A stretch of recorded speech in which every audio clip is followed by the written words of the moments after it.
మాకు అర్థం కావట్లేదు సార్, ఎందుకు, ఏంటి ప్రాబ్లం? రాష్ట్ర ప్రభుత్వానికి ఉన్న ప్రాబ్లం ఏంటి, సమస్య ఏంటి? సమస్య ఏంటి అంటే నాకున్న అండర్స్టాండింగ్ అంటే కేంద్ర అంటే వీళ్ళ మధ్య జరుగుతున్నటువంటి డిస్కషన్, రాజకీయ వర్గాల్లో జరుగుతున్నటువంటి డిస్కషన్, చాలా టాప్ లెవెల్లో మధ్యలో జరుగుతున్నటువంటి డిస్కషన్ ఏంటి అంటే ఈ 2024 నుంచి 2020 బహుశా జమిలీ ఎన్నికలు రావచ్చు, లేకపోతే ఇంకో ఎన్నికలు రావచ్చు, లేకపోతే ఒకవేళ 2029కి ఎలక్షన్లు జరిగినప్పటికీ కూడా వీళ్ళ ఇంప్రెషన్స్ ఏంటి అంటే అమరావతిని ఈ రోజు గనక లీగల్ గా ఫిక్స్ చేస్తే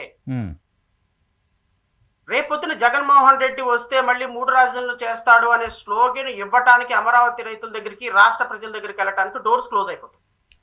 ఓ my god, political motto, political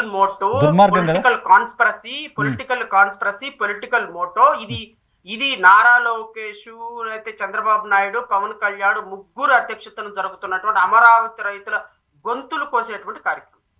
దుర్మార్గం కదా. రాజకీయాలకు వాడుకుంటారా ఉద్యమాన్ని, సెంటిమెంట్ని, రాష్ట్రాన్ని at the cost of state. రైతుల సమస్యలు పక్కన పెట్టండి. మొన్న చంద్రబాబు నాయుడు చెప్తున్నాడు, రైతులతో ముచ్చట వేసినప్పుడు, నేను ఏదో ఒక రకంగా మోడీని రిక్వెస్ట్ చేస్తాను. రిక్వెస్ట్ చేయాల్సిన అవసరం ఏంటి సార్? ఇది రైట్ కదా. మనకేమన్నా ఒక 10,000 కోట్లు ఫండ్ అడుగుతున్నామా సార్? లేకపోతే 1000 కోట్లు ఏమన్నా ఫండ్ అడుగుతున్నావా? అరే మన ఆంధ్రప్రదేశ్ రాష్ట్రానికి అమరావతిని రాజధానిగా చేసుకున్నావా, దానికి ముద్రేసి పంపించాయా అంటున్నావు. పంపించరు వీళ్ళు ఎందుకు పంపించరు అంటే ఈ రోజు గనక అమరావతి గనక ఫిక్స్ అయితే రైతులు, రాష్ట్రంలో రైతులు వీళ్ళందరూ అమ్మయ్య ఇంకా అమరావతి ఎక్కడికి కథలు తప్పాయి, ఇబ్బంది ఏం లేదు, మనకు తెలుగుదేశం పార్టీతో పని లేదు, వైఎస్ఆర్సీపీతో పని లేదు, ఒకవేళ రేపొద్దున అమరావతి రాజధానిగా మారిస్తే ఒకవేళ మనం హైకోర్టుకి వెళ్ళొచ్చు, మనకేం సంబంధం లేదు అనేటువంటి ఒక భరోసా వచ్చేస్తుంది. ఇప్పుడు ఆ భరోసా రాకూడదు వీళ్ళకి. భరోసా రాకుండా ఏం చేయాలి? జగన్ వస్తే మారుస్తాడేమో, లేనిపోయింది ఇది మనకు మారిస్తే మళ్ళీ రేపొద్దున జగన్మోహన్ రెడ్డి 3 రాజధానులు అంటాడేమో. ఎందుకు వచ్చిన మంచిది, Telugu Desam party development activities start చేసింది, డెవలప్మెంట్ అండర్ కన్స్ట్రక్షన్ లో ఉన్నాయి. ఇదిగో 2 సంవత్సరాలు అయినప్పటికీ 4 రోడ్లు వేసారు, 4 బిల్డింగులు కట్టారు. ఈ 3 సంవత్సరాల్లో అదిగో ఇదిగో ఇదిగో ఇదిగో అని చెప్పేసి ఇంకో 10 బిల్డింగులు 10 వంతెనలు కడతారు. ఇదిగో ఏదో some construction is going on. They are looking for they are trying to do some development Andhra Pradesh లో చేయడానికి ప్రయత్నం చేస్తున్నారు.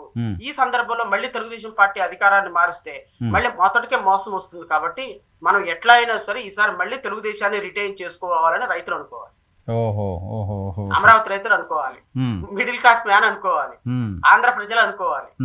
సో ఇలాంటి పరిస్థితి మళ్ళీ రేపొద్దున జగన్ వస్తే డిస్ట్రక్షన్ స్టార్ట్ అవుతుంది. కాబట్టి అమరావతిని లీగల్ గా వాళ్ళు స్ట్రెంగ్తన్ చేయకుండా అలా వదిలేశారు సార్.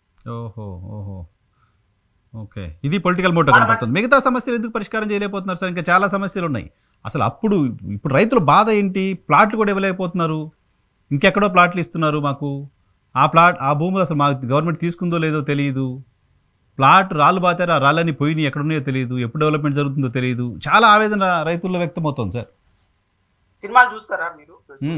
అప్పుడప్పుడు ఖచ్చితంగా తెలుసుగా మీకు, ఎవ్రీ వీకెండ్ సినిమా చూస్తా మస్ట్గా. లేటర్ సినిమాకి వెళ్ళారా? వెళ్ళా. గొల్లపూడి మారుతీరావు అను రాణా మధ్యలో ఒక డిస్కషన్ జరుగుతుంది, విన్నారా? రాష్ట్ర ప్రజల కోసం మళ్ళీ ఇంకోసారి చెప్తా. పేదవాడు పాప కష్టపడి బిర్యానీ, అన్నం కాదు బిర్యానీ తెచ్చుకుంటే ఆ బిర్యానీ లాక్కోవాలి.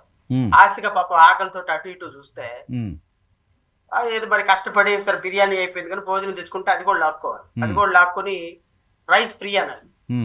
రైస్ ఫ్రీ అని అడిగితే ఆ గంజి తాగటానికైనా ఆశపడతాడు. అంటే నీ చెప్పడం సీక్వెన్స్ మిస్ అయింది కనుక లాజిక్ అయితే అర్థమైంది. అమరావతి ప్రజలు కావచ్చు, లేకపోతే అమరావతిలో రైతులు కావచ్చు, వీళ్ళు రీకాన్స్టిట్యూటెడ్ ఫ్లాట్స్ కోసం నమో రామచంద్ర అని ఆకాశం వైపు ఎదురు చూసినట్టుగా చంద్రబాబు నాయుడు గవర్నమెంట్ వైపు ఎదురు చూడడం. మళ్ళీ ఇంకొకటి, ఈ రీకాన్స్టిట్యూటెడ్ ఫ్లాట్స్ కూడా వీళ్ళు తెలివిగా ఏం చేస్తారంటే ఇప్పుడు వాళ్ళలో కొంత రివోల్ట్ స్టార్ట్ అయింది కాబట్టి వాళ్ళని ఇప్పుడు ఏం చేస్తారంటే ఒక 10% 20% రీకాన్స్టిట్యూటెడ్ ఫ్లాట్ ఇస్తున్నట్టుగా నటిస్తారు. అక్కడ ఎక్కడ ఎక్కడ ఎక్కడ ఎక్కడ బౌండరీస్ వేయటం, అది చేయటం, ఇది చేయటం చేస్తారు. అంటే రీకాన్స్టిట్యూటెడ్ ఫ్లాట్స్ కూడా సార్ మీ ఇష్టం వచ్చినట్టు అదిగో నీ ఫ్లాట్, అదిగో ఇదిగో నీ ఫ్లాట్ ఇదిగో చూపించడానికి లేదు సార్. రీకాన్స్టిట్యూటెడ్ ఫ్లాట్స్ కూడా పూర్తి డెవలప్ చేసి రాష్ట్ర ప్రభుత్వం ఇవ్వాలి. అదే కదా ప్రామిస్ చేసింది. రోడ్లు ఇవ్వాలి, లైటింగ్ ఇవ్వాలి, వాళ్ళకి స్ట్రీట్ లైట్స్ ఇవ్వాలి, వాళ్ళకి బేస్ ఇవ్వాలి, దారి ఇవ్వాలి, ఈస్మెంటరీ రైట్లు ఇవి లేకుండా వాళ్ళు ఏం చేసుకోలేరు దాన్ని. అంతే కదా. సో రీకాన్స్టిట్యూటెడ్ ఫ్లాట్స్ అమ్ముకునే అవకాశం ఉన్న సందర్భంలో ఈ రోజు రైతులకి ఈ రోజు రివోల్ట్ అయింది కాబట్టి ఈ రోజు ఇది పెద్ద ఇష్యూ అవుతుందేమో అని చెప్పి వీళ్ళకి అటు ఇటు ఇటు అటుగా కొన్ని రీకాన్స్టిట్యూట్ ఫ్లాట్స్ ఇచ్చినట్టుగా నడుస్తారు. బట్ మీరు గుర్తుపెట్టుకోండి, 2028 ఎలక్షన్ ఎజెండాలో అమరావతి రైతుల అంశం ప్రధానమైనది కాబోతుంది. కూటమి వైపు నుంచి కూడా మీకు ప్లాట్లు ఇస్తాం, సమస్య పరిష్కారం చేస్తాం, అప్పుడు కూడా చెప్తారేమో. అమరావతి డెవలప్ కావాలి అంటే మళ్ళీ చంద్రన్న రావాలి. అమరావతి ఒకే క్యాపిటల్ గా నిలబడాలి అంటే మళ్ళీ చంద్రన్న రావాలి. రైతు కంట కన్నీరు లేకుండా ఉండాలంటే మళ్ళీ చంద్రన్న రావాలి. మళ్ళీ ఈ దుర్మార్గుడు పరిపాలన అంతమొందాలి అంటే మళ్ళీ చంద్రన్న రావాలి.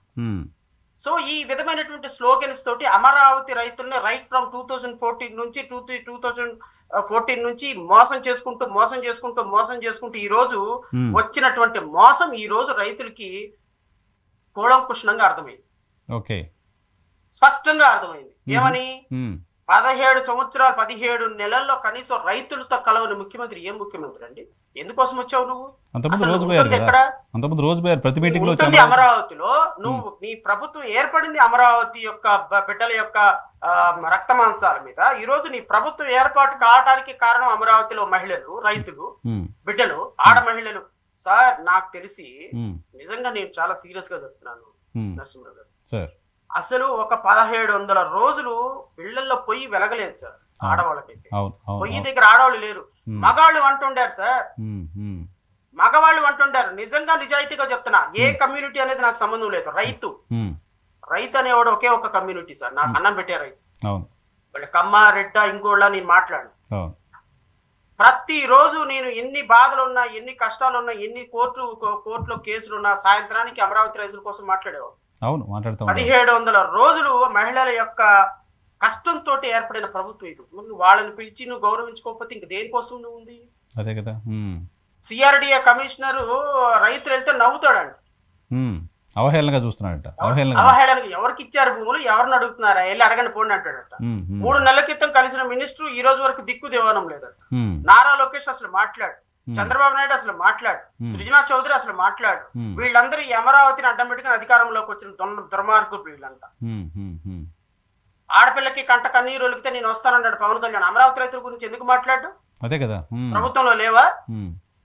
సో కాబట్టి ఇవన్నీ బోటకాలు నరసింహరావు గారు. రాష్ట్ర ప్రభుత్వం అమరావతి రైతులు అమరావతిని ఫిక్స్ చేయకపోతే, అమరావతిని లీగల్ గా ఫిక్స్ అయిపోతే, అమరావతి రైతుల రీకాన్స్టిట్యూటెడ్ ఫ్లాట్స్ ఇవ్వకపోతే, అమరావతి రైతులకు ఇస్తానన్నటువంటి అంశాలు చేస్తానన్నటువంటివి ప్రతి ఒక్కటి నిర్వర్తించకపోతే ఈ రాష్ట్ర ప్రభుత్వం కుప్ప కూలిపోవటం కాదు.